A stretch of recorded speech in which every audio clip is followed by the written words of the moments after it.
Bună dragi urmăritori! Bun venit pe canalul nostru! Te afli la adresa potrivită, unde poți accesa instantaneu cele mai recente știri. Între două femei, mărturisirea surprinzătoare a lui Birce Acalay despre Ibrahim Çelikol.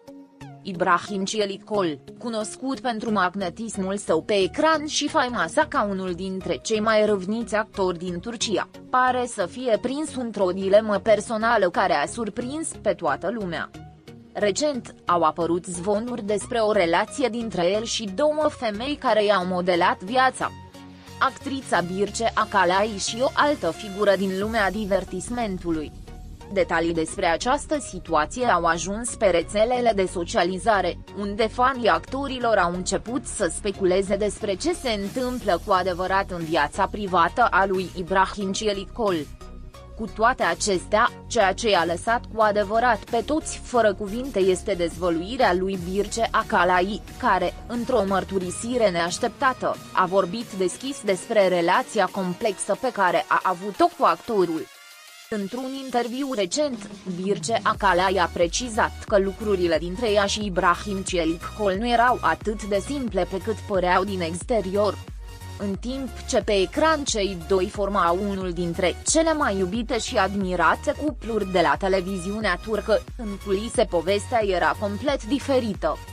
Ceea ce este prezentat la televizor nu reflectă întotdeauna ceea ce se întâmplă în viața reală, a mărturisit Birce, insinuând că relația ei cu Ibrahim Çelikol fusese mult mai complicată și că existau aspecte necunoscute publicului. Această declarație a fost începutul unei serii de dezvăluiri care i-au lăsat pe toți surprinși. Actrița a precizat că nu tot ceea ce părea a fi o iubire ideală pe ecran era la fel și în viața reală. Era mult mai mult între noi decât putea vedea presa și nu totul era perfect, a continuat Birce Acalay, dând naștere la speculații. Tensiunea dintre ei, care nu fusese niciodată percepută public, era prezentă de ani de zile, dar din respect pentru munca lor și pentru fanii lor, amândoi au ales să mențină aparența unei relații armonioase. Totuși, sentimentele nu au fost întotdeauna reciproce, iar lucrurile au început să ia o întorsătură neașteptată atunci când a intrat în scenă o a treia persoană. Deși Birce Acalay nu a menționat niciodată un nume, insinuările au fost suficiente pentru ca fanii să înceapă să facă legătura. Zvonurile sugerau că Ibrahim Çelikol fusese apropiat de o altă actriță, ceea ce a complicat și mai mult lucrurile dintre el și Birce Acalay. Ceea ce m-a durut cel mai mult nu a fost faptul că se întâmpla ceva, ci lipsa de sinceritate.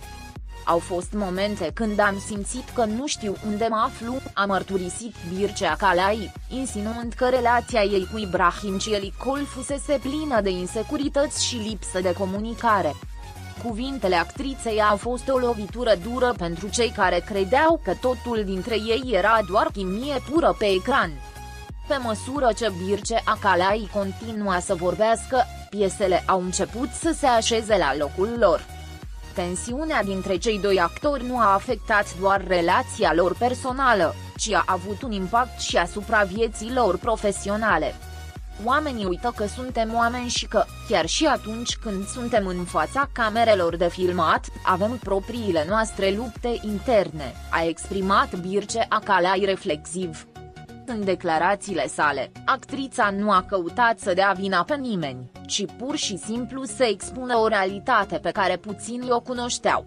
Admirația publică de care s-au bucurat amândoi nu a fost susținută de stabilitatea emoțională a relației lor. Misterul din jurul celeilalte femei din viața lui Ibrahim Çelikol a început să prindă contur. Deși adepții lui Birce au speculat despre numele celei de-a treia persoane, nu a existat niciodată o confirmare directă. Ceea ce era clar era că situația o afecta serios pe actriță.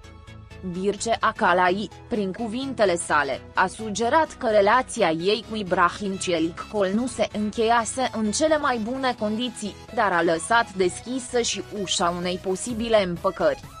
Uneori, Timpul și distanța sunt ceea ce avem nevoie pentru a ne limpezi emoțiile, a declarat ea plină de speranță, lăsând deschisă posibilitatea ca lucrurile să se îmbunătățească în viitor. În zilele care au urmat interviului lui Birce Acalay, atenția s-a concentrat în întregime pe Ibrahim Celicol, care, până atunci, tăcuse. Actorul, cunoscut pentru că este o persoană discretă, cu o viață privată bine păzită, nu vorbise niciodată public despre relațiile sale personale. Cu toate acestea, tăcerea lui Ibrahim nu a făcut decât să alimenteze și mai mult zvonurile. Fanii ambilor actori au fost împărțiți, unii apărându-l pe Birce Acalay pentru curajul său de a vorbi, în timp ce alții așteptau un răspuns din partea lui Ibrahim Celicol, care până atunci nu făcuse nicio declarație. Faptul că Birce Acalay vorbise atât de deschis despre relația sa cu Ibrahim Celicol a lăsat amprentă asupra opiniei publice. Fanii au fost nevoiți să reconsidere imaginea cuplului pe care le adoraseră atât de mult pe ecran. Contrastul dintre viața reală și ficțiune nu fusese niciodată atât de evident. Cu toate acestea, unii dintre cei mai fideli fani ai lui Ibrahim Celicol nu și-au pierdut încrederea în el și au sperat că, cumva, totul a fost o neînțelegere sau o fază trecătoare. Pe măsură ce zilele treceau, Birce Acalay a continuat să se concentreze asupra carierei și proiectelor sale personale, în timp ce Ibrahim Celicol ar fi încercat să depășească această perioadă dificilă fără a face comentarii publice. În lumea divertismentului turcesc, relațiile romantice ale vedetelor sunt întotdeauna urmărite îndeaproape de fanii lor. Scandaluri de acest gen sunt rareori rezolvate într-un mod simplu, iar incertitudinea cu privire la viitorul lui Ibrahim Celicol și Birce Acalay a rămas subiect de conversație pe rețelele de socializare. În ciuda confuziei și a emoțiilor conflictuale, situația dintre cei doi actori nu pare să se fi rezolvat complet. Ambii își continuă carierele, dar îndoielile cu privire la relația lor rămân o parte semnificativă a narațiunilor publice. Comunitatea fanilor rămâne cu așteptări mari, sperând poate la o împăcare sau, dimpotrivă, la o separare definitivă care ar pune capăt uneia dintre cele mai discutate povești de dragoste de la televiziunea turcă. Cuvintele lui Birce Acalay au arătat clar că relațiile, chiar și în lumea divertismentului, nu sunt întotdeauna ceea ce paragraful. Viața din culise este plină de suișuri și coborâșuri, iar ceea ce se arată public este doar o fracțiune din realitate. Deși Ibrahim Celicol și Birce Acalay rămân doi dintre cei mai admirați actori ai Turciei, acest scandal a arătat că dragostea, chiar și între doi oameni atât de talentați, poate fi dificil de gestionat. Pascali